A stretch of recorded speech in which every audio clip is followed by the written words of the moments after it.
I'm Dawn Laney. I'm a genetic counselor. I'm the director of the Emory Genetic Clinical Trial Center, and I'm a co-founder of ThinkGenetic. So when you think about patients and families who are looking for answers to their underlying genetic conditions, they sometimes need a little support. And we're hearing more and more about how social media is helping raise awareness for certain conditions.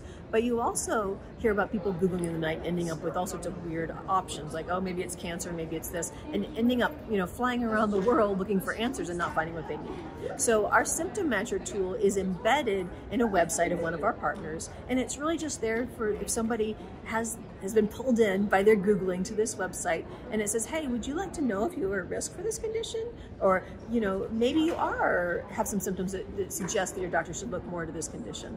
And it's a back and forth interactive, almost like a chatbot, but it's guided, and it's got a really specific path where we ask symptoms in patient-friendly language, and whatever language we're in, because we're in multiple countries, and really try to help get good information together. And at the end, if they find they are at higher risk based on the information they give us, we give them a really nice information sheet for their provider that says, hey, just so you know, your patient used this tool.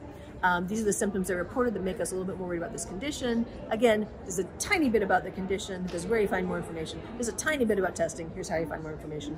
Here's a tiny bit about referral to genetics. So we try to give them the whole package in the smallest note possible, so you're not showing up with reams of paper coming from your patient. They're really saying, okay, this makes sense because, and then we give all the becauses. So again, really trying to support providers, help them understand what's going on, but also helping consumers who are looking for answers themselves.